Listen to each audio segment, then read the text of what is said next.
The golden light was fading when I first saw her through my lens. My hands trembled slightly as I adjusted the aperture, trying to capture the last rays of sunlight dancing across. Omaha's skyline, the rooftop garden of Douglas Tower, wasn't my usual shooting location, but fashion forward's deadline was breathing down my neck. Just need one perfect shot, I muttered, scanning the horizon. That's when she appeared, a tall, graceful figure emerging from the garden's pergola. Her blonde hair caught the light like spun gold, and for a moment I forgot I was Victoria Bryant, the strictly professional photographer who never mixed business with pleasure. I lowered my camera, transfixed. She moved with an ethereal quality, trailing her fingers along the flowering vines. Something about her presence made my conservative upbringing feel like a distant memory. I found myself raising my camera again, driven by an impulse. I couldn't explain. Excuse me, her voice carried across the space. Are you planning to ask permission before taking my photo? Damn, caught red-handed. I fumbled with my camera strap, feeling heat rise to my cheeks. I'm so sorry, I'm with Fashion Forward magazine. The lighting was just perfect, and she approached, and I noticed her eyes. The clearest blue I'd ever seen. I'm Gwendolyn Alexander, she said, extending her hand. Her smile held a hint of amusement. Victoria Bryant, I managed, accepting her handshake. Our touch lingered a moment too long. The moment broke when my phone buzzed. My editor demanding preview shots. I should go, I said, gathering my equipment. Gwendolyn nodded, still wearing that mysterious smile at the elevator. Disaster struck my coffee thermos, splashing its contents across both our shoes. I'm so sorry. I dropped to my knees with napkins from my bag. These things happen, Gwendolyn laughed. Kneeling beside me, our heads nearly touched as we cleaned up the mess. The elevator arrived, doors opening to reveal our reflected images. Side by side, her tall, elegant frame next to my more practical appearance. Going down, she asked, stepping inside. I nodded, following her, the confined space filled with her subtle perfume, something floral and expensive. You're a photographer, she asked as we descended. I might need one soon. There's this conservative clothing line. My heart skipped. Wait, are you the new model for traditional values apparel starting next week? She confirmed. Small world, isn't it? The elevator stopped at the lobby and Gwendolyn stepped out. First, see you at the shoot, Victoria Bryant, she called over her shoulder. Try not to spill anything else on me. I watched her disappear through the revolving doors, my camera heavy in my hands. Something told me my orderly world was about to change. Dramatically. Little did I know this chance encounter would turn my entire life upside down. Back in my studio that night, I couldn't stop looking at the few shots I'd captured of her in the garden. There was something magnetic about her presence, something that made my conservative clients' expectations feel like chains. I tried to delete the photos. It was the professional thing to do, but my finger wouldn't press the button. Instead, I found myself editing them until dawn, watching as Gwendolyn's image emerged from the shadows again and again, each time making my heart beat a little faster. The upcoming photo shoot suddenly felt like both a blessing and a curse. 1 week later, my studio buzzed with nervous energy. The traditional values apparel shoot was my biggest client, and everything had to be perfect. I adjusted the lighting for the 800th time. When she walked in, Gwendolyn wore a conservative navy dress that somehow made her look even more striking. My assistant dropped a light meter, and I couldn't blame her. Morning, Victoria, Gwendolyn said, those blue eyes twinkling with recognition. Let's keep things professional, I replied, more sharply than intended. The client's representative, Mrs. Thompson, was watching with her usual hawk-like attention. She represented everything I'd built my career on: tradition, conservatism, respectability, of course. Gwendolyn smiled, taking her position. The first few shots were stiff, uncomfortable. Mrs. Thompson kept suggesting more modest poses, but something wasn't clicking. During the break, I found Gwendolyn in the makeup room. Look, I said, closing the door. I know we had a moment on the rooftop, but this shoot is crucial for my studio. Your reputation, you mean? She turned, fixing me with those impossible eyes. Don't worry, Victoria. I understand appearances better than most. Something in her tone made me pause before I could respond. Mrs. Thompson called us back the afternoon, stretched on each click of my camera, feeling more constrained. Then the last, maybe we should try something different. I suggested watching Gwendolyn through my view, find her more natural poses. Mrs. Thompson frowned, but Gwendolyn moved. Before anyone could object, she turned slightly, letting the dress flow, and suddenly everything changed. My finger pressed the shutter, automatically capturing something raw and beautiful. That's not quite what we discussed. Mrs. Thompson interrupted, but I was already lost in the momentum. Trust me, I said, surprising myself. For the next hour, I photographed Gwendolyn as if no one else was there. She responded to every subtle direction, every quiet suggestion. The chemistry was undeniable. After everyone left, I sat alone with the photos. The late-night studio felt different, more intimate. Each image of Gwendolyn seemed to tell a story that went beyond the conservative clothing. She wore my phone, buzzed a message from her dinner. You must be hungry after all that work. I stared at the screen, my finger hovering over the reply button. Professional. Boundaries echoed in my mind, but something stronger pulled at me. There's a quiet place around the corner.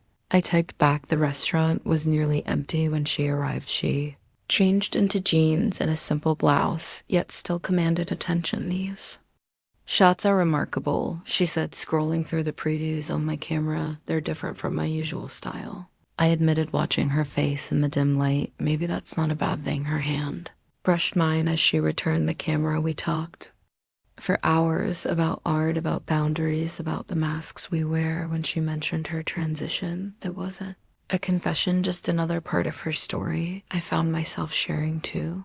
About my conservative family, their expectations, the careful image I built walking back to my studio to get her forgotten scarf. The night air felt electric. You're not what I expected, I said, unlocking the door. Neither are you, she replied in the darkness of the studio. Surrounded by her images on my screen, something shifted between us. The professional walls I'd built started crumbling. I should go, she whispered. But neither of us moved. The space between us seemed to shrink with each breath. A car alarm outside broke the spell. She grabbed her scarf and I watched her leave, knowing sleep would be impossible tonight. These photos would need hours of editing, I told myself, ignoring the real reason. I'd be staying up the night, stretched ahead, full of possibilities and fears, as I sat alone with images of a woman who was quickly becoming more than just another model in my viewfinder. The weather forecast hadn't mentioned anything about a storm yet. Here we were trapped in my studio as thunder rattled the windows and rain lashed against the glass. Gwendolyn had stopped by to review the final selects for the campaign, but nature had other plans. The roads are flooded, she said, peering through the window. Lightning illuminated her profile, and I forced myself to look away. It looks like we're stuck here for a while. I busied myself making coffee, grateful for the ancient couch in my office. At least we have shelter, I offered, trying to sound professional despite my racing heart, and good company, she added softly. The power flickered ominously. We sat in comfortable silence, watching the storm through the wall of windows. The city lights blinked below us, creating an oddly intimate atmosphere. Tell me something real, Gwendolyn suddenly said. Something you've never told your conservative clients, maybe? It was the storm, or the late hour, or the way shadows danced across her face. But I found myself talking about growing up in a family where appearance meant everything, about realizing at 16 that I was different, about building my career as a shield. Your turn, I said, surprised by my own openness. She smiled, a flash of lightning catching in her eyes. I knew who. I was at 12, she began, but it took years to become her. Her story unfolded like a photograph, developing the struggles, the triumph, the cost of authenticity. The power went out, completely plunging us into darkness. I fumbled for my phone's flashlight, but Gwendolyn's hand found mine first. Her touch sent electricity through me that had nothing to do with the storm. Victoria, she whispered. Closer now. Are you afraid of the dark? No, I breathed. I'm afraid of what I might do in it. Another lightning fell flash, and I saw her face inches from mine. The thunder that followed couldn't mask the sound of my heartbeat. Then do it, she challenged. Softly, the kiss happened during the next lightning strike. Her lips were soft, tasting of coffee, in truth, the thunder. Swallowed my gasp as she pulled me closer, fingers tangling in my hair. When we broke apart, the power hummed back to life reality. Crashed in with the fluorescent lights I shouldn't have. I started, but Gwendolyn pressed a finger to my lips. Don't, she said, don't diminish this by apologizing. The storm raged on, but inside the studio something else was brewing. We talked until dawn, sharing secrets between kisses that grew bolder with each passing hour. She told me about her dreams. Beyond modeling, about the art she created in private, I showed her my personal photography. Portfolio work too raw and real for my usual clients. Morning found us curled together on the couch, watching the sunrise paint the storm clean city gold. What happens now? I asked, dreading the answer. Now, Gwendolyn said, tracing my jawline. We stop pretending unless you're not ready. The question hung between us like morning mist. My phone buzzed, probably Mrs. Thompson, with campaign feedback, my carefully constructed, world-weighted preparation. There's something different about this collection, Sarah noted, sidling up to me, the energy between photographer and model. It's electric. I focused on my camera screen, hoping she couldn't see my blush. Just professional chemistry. The show began. Gwendolyn transformed under the lights, bringing life to the conservative designs in ways that even Mrs. Thompson couldn't criticize. I photographed every moment, each shot filled with the intimacy we tried to hide during a quick break. Gwendolyn pulled me into the changing room. You're making me nervous with those intense looks, she whispered, straightening my collar. Can't help it, I replied. You're stunning out there. The door opened suddenly. Sarah Chun stood there, phone in hand. The moment froze. Gwendolyn, hands on my collar, our bods close, the undeniable tension. Well, Sarah said softly, this is interesting. Sarah, please, I started, but she held up her hand. I'm not your enemy, she said, but this could be a powerful story. The conservative photographer and the model breaking boundaries. We can't, Gwendolyn interrupted. The brand would drop us immediately. The show resumed, but now I felt Sarah's knowing eyes following us. Every interaction became charged with secret meaning. Through my lens, I watched Gwendolyn command the runway, wondering how long we could keep pretending. The finale approached. Gwendolyn wore the collection centerpiece, an elegant, modest gown that somehow made her look like a Renaissance painting. As she reached the end of the runway, our eyes met. Something shifted in that moment. She paused longer than choreographed, holding my gaze. The audience noticed cameras flashed in that suspended moment. All our careful hiding felt suddenly hollow. Then Mrs. Thompson's voice cut through. Victoria, we need backstage shots. The spell broke, but as I followed Gwendolyn backstage, Sarah Chun caught my arm. You know, this will come out eventually, she said quietly. Better on your terms than theirs. The rest of the show passed in a blur of photographs and tension. Later, as the crew packed up, I found Gwendolyn in my office looking at the city lights. Sarah's right, she said without turning. We can't hide forever. I joined her at the window, our reflections overlapping in the glass. The studio's already struggling. If we lose traditional values, then we'll find new clients, she said firmly, ones who value authenticity. My phone buzzed.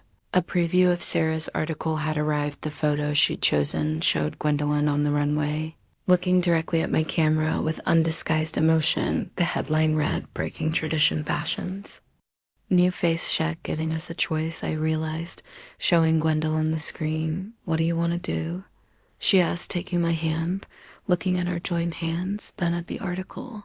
I made a decision. I'm tired of hiding, I said. Let's write our own story. We stayed there, watching the city lights blur through tears of relief and fear, knowing tomorrow would bring challenges we'd face together. Sometimes the biggest fashion statement is simply being yourself. The studio felt different that night, lighter somehow, despite the uncertainty ahead. As we locked up, leaving the racks of conservative clothing behind, I realized some traditions are meant to be broken. The lakehouse emerged from the morning mist like a secret waiting to be discovered. After Sarah's article sparked a social media storm, Gwendolyn suggested we disappear for the weekend, her friend's vacant property near. Lake Mamma seemed perfect. No phones, no cameras, no fashion. Shows, she declared, unlocking the door. Just us. The house was small but elegant, with wide windows facing the water. Morning light painted patterns across wooden floors. As we explored, everything felt possible here, away from Omaha's watchful eyes. I haven't taken a vacation in years, I admitted, watching Gwendolyn unpack groceries. She moved through the kitchen with natural grace, humming softly. Then you're overdue, she smiled. Help me with lunch. We spent the afternoon on the deck, sharing stories in silence. The lake stretched before us, reflecting clouds like scattered thoughts. As sunset approached, Gwendolyn produced a bottle of wine to escaping. She toasted the golden light, caught her profile, and I wish I had my camera to capture this moment, to being ourselves, I added softly. After dinner, we walked along the private beach. Stars emerged overhead, impossibly bright away from city lights. Gwendolyn stopped suddenly, turning to face me. Dance with me, she said, pulling me close. No music played except the gentle lap of waves, but we swayed together anyway. The social media comments will die down, she murmured against my hair. They always do. I'm not worried about them anymore. I realized, surprised by the truth in my words. She pulled back slightly, studying my face in the starlight. Then she kissed me slow and deep. Tasting of wine and possibility, everything else fell away. The controversy, the lost clients, my family's disappointment. We made love under the stars, hidden by darkness and distance from judgment. The night air carried our whispered promises. Across the water, when we finally returned to the house, the moon had risen, casting silver light through windows. Morning arrived with gentle rain tapping against glass. I woke to find Gwendolyn sketching me, her hair messy from sleep. Don't move, she whispered. You're perfect like this. My phone forgotten in my bag buzzed. Distantly, reality tried to intrude, but here it felt powerless. We spent the morning making breakfast, stealing kisses between coffee sips and toast bites. They're talking about US online, Gwendolyn said later, finally checking her messages. Someone leaked photos from the fashion show prep. I joined her on the couch, reading over her shoulder. The images showed stolen moments, shared glances, subtle touches. The UN enable chemistry. We tried to hide. Look at us, she said softly. We were so obvious. We were in love. I corrected, the words slipping out naturally. She turned to me, eyes bright where I whispered, pulling her close. The rain continued all day, keeping us indoors. We made love again, slowly this time, mapping each other's bodies like undiscovered countries. Between touches, we planned our future. New clients, honest marketing. Authentic art evening found us in the kitchen cooking together as if we'd done it for years. The domesticity felt revolutionary. After so much hiding, simple moments became profound, passing salt, sharing tastes, laughing at small mistakes. We should do this more often, Gwendolyn said, washing dishes as I dried them. Find places where we can we can make everywhere like this, I suggested. Stop compartmentalizing our lives. She paused, hands covered in soap bubbles. Are you sure it won't be easy? Nothing worth having is, I said, taking her soapy hands in mine. That night, our last. At the lake house, we sat on the deck, watching stars emerge again.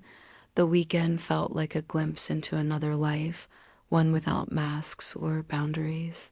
Ready to face reality tomorrow? Gwendolyn asked, intertwining our fingers. I looked at our joined hands, then at the woman who'd helped me find courage. Reality needs to get ready for us, I replied. We fell asleep to the sound of waves. Bodies curved together like question marks. Finding their answers tomorrow would bring challenges, but here in this moment we were simply two people in love. The lake house had given us more than escape. It had shown us possibility. As I drifted off, I realized some weekends change everything, not because they're perfect, but because they're real. The fashion industry meeting loomed before me like a jury trial. Seated around the mahogany table were Omaha's most influential fashion executives, including Mrs. Thompson, who hadn't spoken to me since the lakehouse photos leaked, Miss Bryant, the board chairman, Began your recent personal choices have raised concerns? I straightened in my chair, feeling the weight of Gwendolyn. Supportive presence outside the door. My work speaks for itself, I replied, sliding my portfolio across the table. You're technical. Skills aren't in question, Mrs. Thompson cut in, but traditional. Values Apparel has already withdrawn. Their contract others are considering the same because I fell in love the words echoed in the silent room, or because you're afraid of change. The chairman cleared his throat. We've built this industry on certain principles, on facades. I interrupted, standing, but fashion should reflect real life. Real love, real people. The door opened. Gwendolyn entered, elegant in a suit she designed herself. With whispers rippled through the room. She wasn't invited, but her presence commanded attention, if I may, she said, placing a tablet on the table. These are the responses to our latest shoot. The images filled the screen, artistic, honest photographs we taken after returning from the lakehouse. The comments below showed overwhelming support, especially from younger audiences. Your traditional demographic is shrinking, Gwendolyn continued, but we're offering you access to an untapped market. Mrs.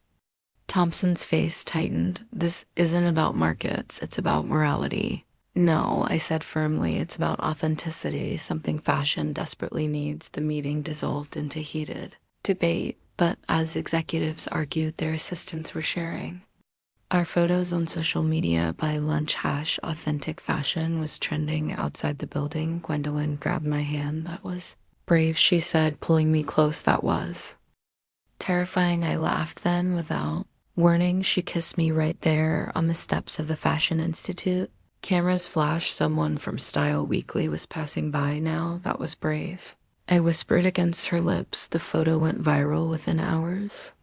My phone exploded with messages, some supportive, others hateful, but among them was an email from an up-and-coming designer.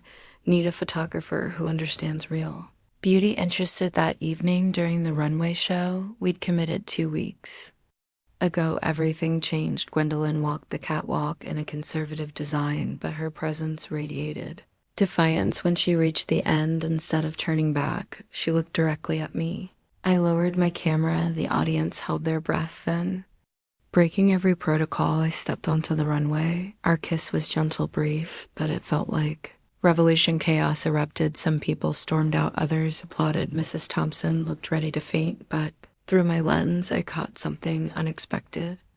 Young designers in the audience, filming, sharing, celebrating. You've just ended your career, someone hissed as we left the venue. No, Gwendolyn replied, squeezing my hand. We've just started something new back at my studio. We found supporters waiting. Models, designers, artists, tired of hiding. They brought proposals, ideas, dreams of a more inclusive industry. See, Gwendolyn said, as we viewed potential projects. Sometimes standing your ground creates new foundations. Late that night, after everyone left, we slow danced in the studio. The city lights twinkled through windows that had witnessed our first tentative moments. I lost 6 clients today, I murmured into her shoulder, and gained 12 new ones. She reminded me, plus something more important. What's that? Freedom, she said simply. My phone buzzed. Another message from Traditional Values Apparel.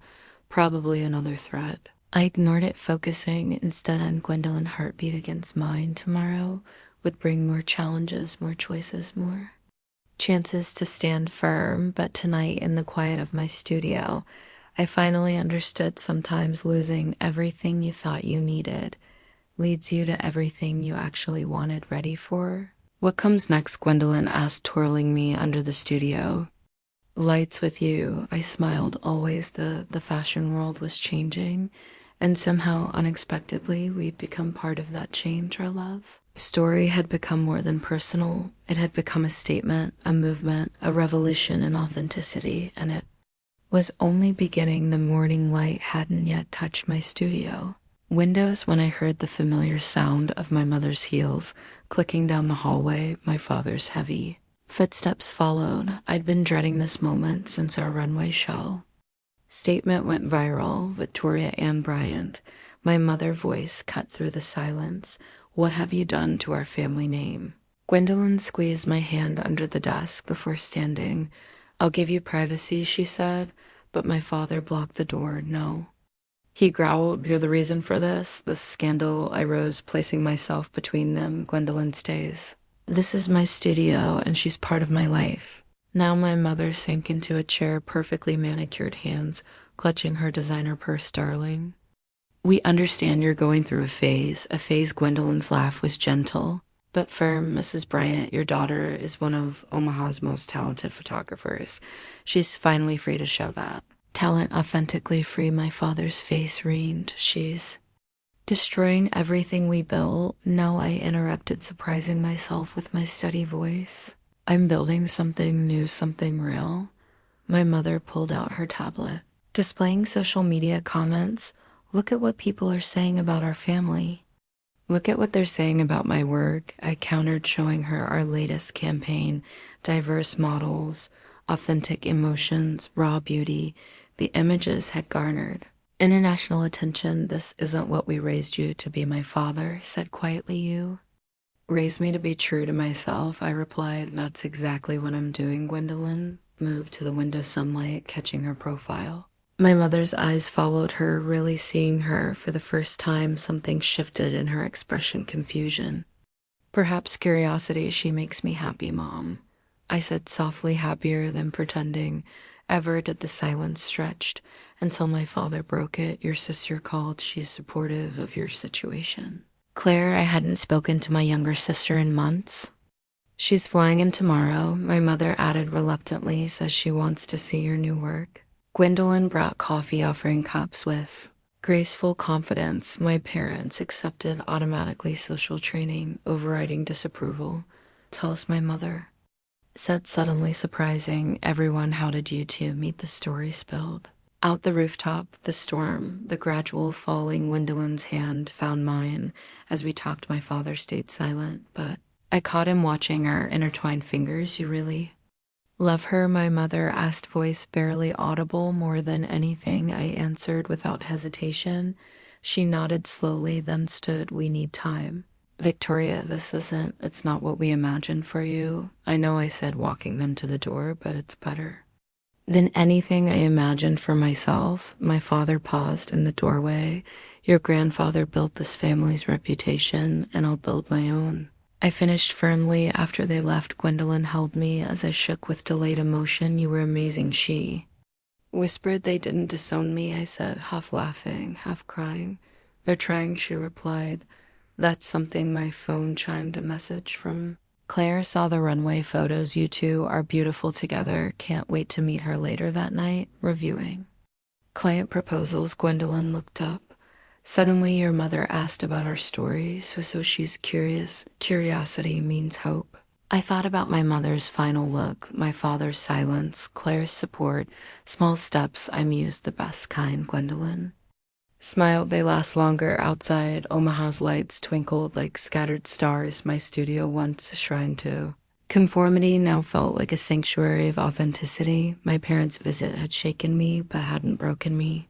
"Claire arrives tomorrow," I said, leaning into Gwendolyn's embrace. "One ally at a time," she replied, kissing my temple. The night deepened around US, but the future felt brighter than ever. Family, like photography, was about perspective. Sometimes you had to change angles to see the true picture, and sometimes the most beautiful shots come from unexpected moments of truth. The email from Paris Fashion Week arrived on a quiet Tuesday morning.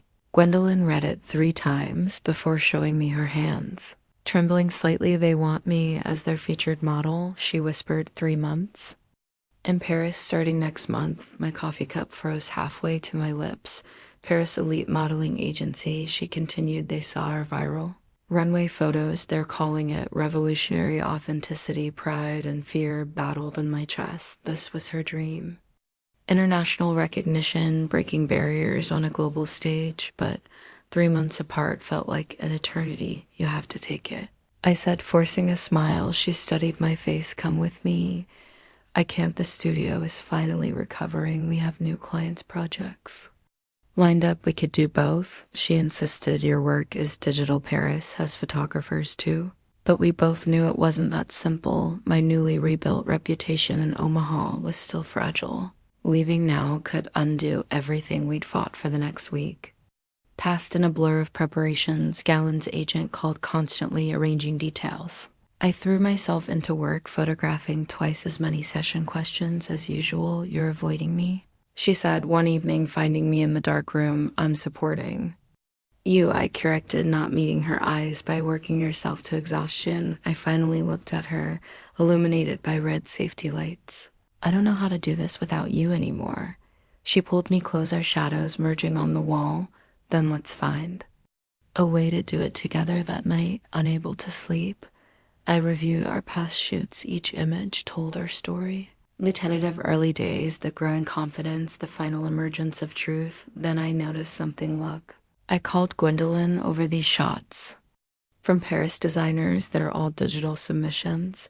So what if we created a virtual studio? I could shoot here, submit globally, travel for key events. The idea took shape as we talked. Modern technology meant distance wasn't the barrier it once was. We could build something new, something that spanned continents, a transcontinental photography studio. Gwendol mused, breaking boundaries in more ways than one. The solution wasn't perfect, but it was possible. We spent days planning, researching, making connections. My sister Claire, now our strongest ally, helped coordinate the technical aspects. You're reinventing the industry again, she teased. During a video call the day before Gwendolyn flight, we hosted a small gallery showing our journey, displayed in black and white, from rooftop strangers to runway revolutionaries. Remember our first kiss? Gwendolyn whispered, standing before that lightning-lit photo during the storm. I smiled. When everything changed, everything's about to change. Again, she was right. The next morning, standing at the airport, reality hit hard. 3 months suddenly felt like forever. I'll be back before you know it, she promised, wiping my tears. Bring Paris back with you. I managed. I'll bring something better. She smiled, a future without boundaries. As her plane took off, I didn't feel the expected devastation. Instead, I felt possibility. Our love had already transformed my world. Once perhaps it could expand it again. Back at the studio, I found a package she'd left. Inside was a vintage Persian camera and a note for capturing new beginnings. James, that evening, I set up our first dual shoot. Gwendolyn face filled my screen from her Paris hotel room, beautiful despite the jet lag, ready to make history again. She asked, with you always? The distance was real, but so was our connection. As I clicked the shutter, capturing her first night in Paris, I realized something profound. Love, like art, knows no boundaries. 3 months would be hard, but we'd already overcome harder things. And when she returned, we'd have more than a reunion. We'd have a revolution. Send me everything you see, I said as we ended the call. Send me everything you feel, she replied. The studio felt different that night, not empty, but expanding. Like our love, it was growing beyond walls, beyond cities, beyond conventions. Sometimes the hardest shots are the ones that matter most. The first attack came from a conservative blog. Traditional values under siege, the corruption of fashion. They'd used our photos without permission, twisting our love story into something scandalous. Don't read the comments, Claire advised during our morning coffee call, but I already had my phone buzz constantly with notifications. Local news outlets wanted statements. Former clients publicly denounced our lifestyle choice. Mrs. Thompson gave an interview calling us a dangerous influence on young people. They're scared, Gwendolyn said during our nightly video chat. From Paris change terrifies them. I was reviewing the blog post when my studio door opened. A group of young photographers stood there, portfolios in hand. We saw the articles. One said, "We want to learn from you." Their presence sparked an idea. That afternoon, I posted our response, not a statement, but a series of photographs, images of love in all its forms, captured across Omaha. The hashtag Love Through the Lens went viral within hours. The art community rallied. First galleries offered exhibition space. Design schools requested lectures. Even some former critics began questioning their stance. Your authenticity threatens their control, my sister explained, helping me sort through messages, but it inspires everyone else.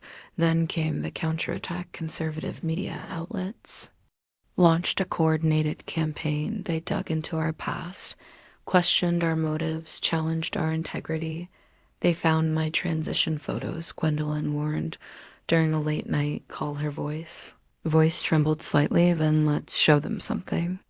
Better, I replied, your truth, your way. We launched Evolution of Beauty, a photo series documenting Gwendolyn's journey intertwined with other stories of self-discovery. The response overwhelmed. Used my daughter finally felt seen, one mother wrote. Thank you for being brave. Not everyone supported us. Hate mail filled our inbox some days. I could barely face social media, but for every attack there were dozens of supporters. The turning point came unexpectedly. A major fashion magazine ran a cover. Story, Love, and Lenses, the photography revolution. They featured our work, celebrating its impact on industry standards. See, Gwendolyn said during our video call, holding up the magazine in Paris. They can't ignore truth, forever local.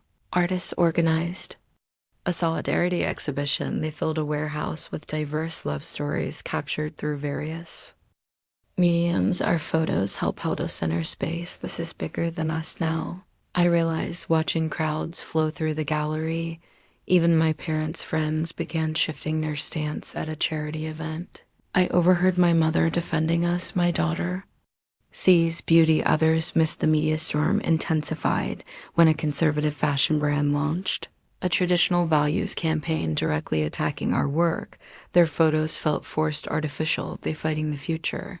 Claire observed, helping me prepare for a television interview and losing that evening during our call.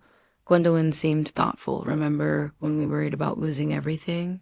Now we're gaining things we never imagined. I smiled. The next morning, I found young protesters outside my studio, but they weren't against us. They carried signs supporting love in all forms.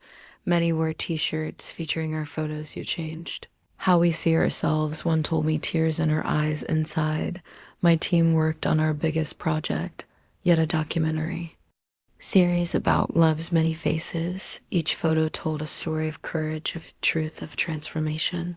The conservatives are right about one thing, I told Gwendolyn that night. We are changing their world. We're making it better, she corrected as the media frenzy peaked. Something unexpected happened. People stopped debating our relationship and started discussing our art. The conversation shifted from scandal to substance. That's real victory, Claire said, showing me the latest social media trends.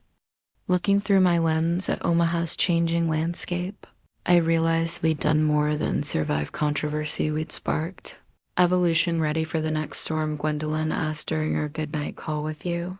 I'm ready for anything. The attacks would continue, but they'd lost their power. Love, like light, finds its way through every crack, illuminating truth in even the darkest corners. And sometimes the brightest images emerge from the deepest shadows. Spring brought change to Omaha and to us. Gwendolyn returned from Paris with more than success. She carried dreams of transformation. Together, we stood in my empty studio, envisioning something new and inclusive. Fashion photography studio, she said, tracing plans on the windows where everyone's story deserves to be told. The renovation began immediately. We knocked down walls, installed floor-towing windows, created spaces that welcomed all forms of beauty. Each decision felt like breaking another barrier. The lighting system costs more than my first car, I complained, good-naturedly reviewing bills, but look what it reveals. Gwendolyn demonstrated, stepping into the soft glow, every angle highlighted. Truth leading nowhere. For facades to hide, our first clients were young designers who'd supported us during the media storm.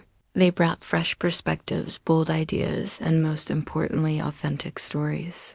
Show me who you really are became our mantra during shoots. The studio quickly gained reputation. Models who'd felt marginalized found home here. Photographers learned to capture essence rather than appearance. Even some conservative clients quietly returned, drawn by the quality of our work. You've created something special, Claire observed during her weekly visit. She'd become our business manager, handling the growing demand. One quiet evening, as sunset painted the studio gold, Gwendolyn pulled me on new rooftop garden. Remember our first meeting? Different rooftop. I smiled. Different people ready for another change.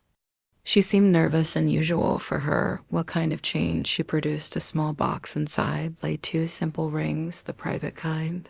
Just as no cameras, my heart stopped, then raced, when now here with the city as witness, the commitment ceremony was everything. We weren't supposed to have intimate, honest hours. Claire served as witness her tears. Matching ours as we exchanged vows to seeing truth, Gwendolyn promised to capturing love. I replied later that night we celebrated in our own way, letting passion speak louder than words. The city lights twinkled through, windows blessing our union with urban starlight. Morning brought reality back, clients' deadlines. The constant evolution of our vision, but now everything felt different, deeper. Mrs. Thompson called Claire, announced smirking. She wants to discuss a modern interpretation of traditional values. Times change. Gwendolyn laughed, reviewing the request. Our new project became a bridge between worlds, showing how tradition and progress could coexist. Conservative clients learn to embrace authenticity while maintaining their core values. It's about evolution, not revolution. I explained during a client meeting. The studio flourished. We hired young photographers, teaching them to see beauty, and truth models found confidence in their unique features. Designers explored new definitions of elegance. You've changed this industry, a fashion magazine editor told us during an interview. We just showed what was already there, Gwendolyn corrected. My parents' slow acceptance continued. Mom attended our gallery openings. Dad asked about business strategies, small steps, but meaningful ones they're trying. Claire reassured me that's what matters. 1 year after our first kiss, we hosted a special exhibition, Evolution of Love, showcased our journey alongside other stories of transformation. Look how far we've come, Gwendolyn whispered, holding me close. The studio hummed with energy, each corner filled with possibility. Young artists found mentorship. Established professionals discovered new inspiration. Ready for whatever comes next? I asked, feeling her ring against mine. With you, always outside. Omaha continued changing, growing, accepting. Inside our studio, we created safe space for truth and art, in love and life. Some nights working late, I catch Gwendolyn's reflection in the windows. Her presence still made my heart race. Her truth still inspired my art. We did it, she say, meeting my eyes in the glass. We're still doing it, I'd reply, because love, like photography, is never truly finished. Each day it brings new light, new angles, new ways of seeing beauty, and sometimes the most beautiful shots are the ones that show us who we really are. 1 year to the day since our first rooftop encounter, Gwendolyn and I stood in the same spot where fate had intervened.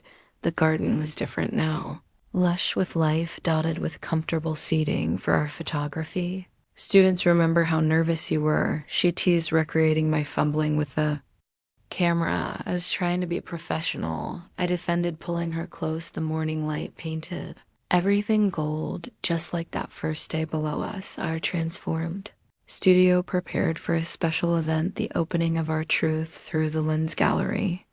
Show your parents are coming, Claire announced, joining us with coffee. Both of them. The news shouldn't have surprised me. Mom had been attending more events lately, and Dad had actually praised our latest campaign. They're bringing someone else too, my sister added mysteriously. The gallery filled quickly. Young photographers mixed with established artist models chatted with designers. Even Mrs. Thompson appeared, looking slightly uncomfortable but present. Then I saw them, my parents, standing before our first published photo together, but it was their companion who caught my breath. My grandmother, who hadn't spoken to me since the media storm began, Victoria. She called, voice wavering, show me your work, for the next hour. I guided her through our journey. Each photo told a story. The storm night, the runway, rebellion, the Paris separation, the studio transformation. You see people, she said, finally squeezing my hand. Really see them. Gwendolyn found us there, her presence drawing my grandmother's curious gaze. To everyone's surprise, the old woman hugged her. Thank you, she whispered, for making my granddaughter brave. The exhibition centerpiece revealed itself at noon, a series of photographs showing young LGBTQ artists finding their voice through our mentorship program. This is your legacy, Claire declared. Watching teenagers explain their work to attentive crowds, my parents approached.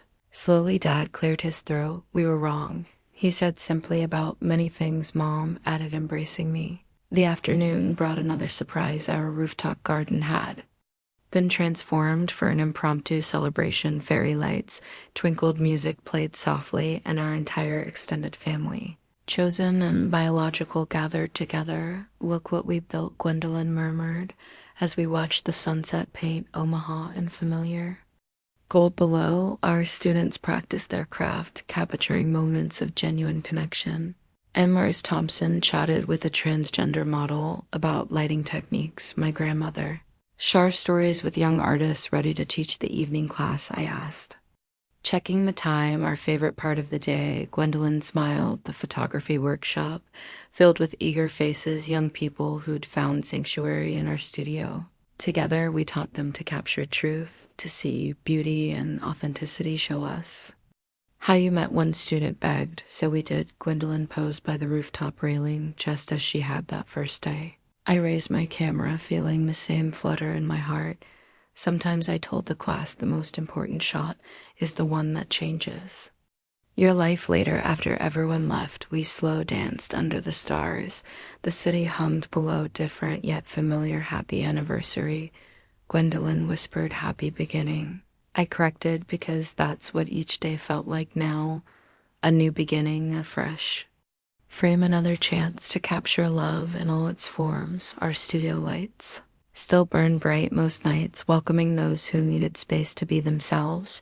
Our work continued, evolving, breaking barriers, building bridges, but up here holding each other under the same sky that witnessed our first meeting. We were simply us, two women who dared to love. Honestly ready for another year of changing the world? Gwendolyn asked. With you? I smiled, raising my camera one. Last time, always the shutter clicked, capturing this perfect moment, but the real masterpiece wasn't in the photograph, it was in the truth. We'd found the love we'd shared and the future we'd continue creating together, because sometimes the most beautiful story is the one you're still writing. Click.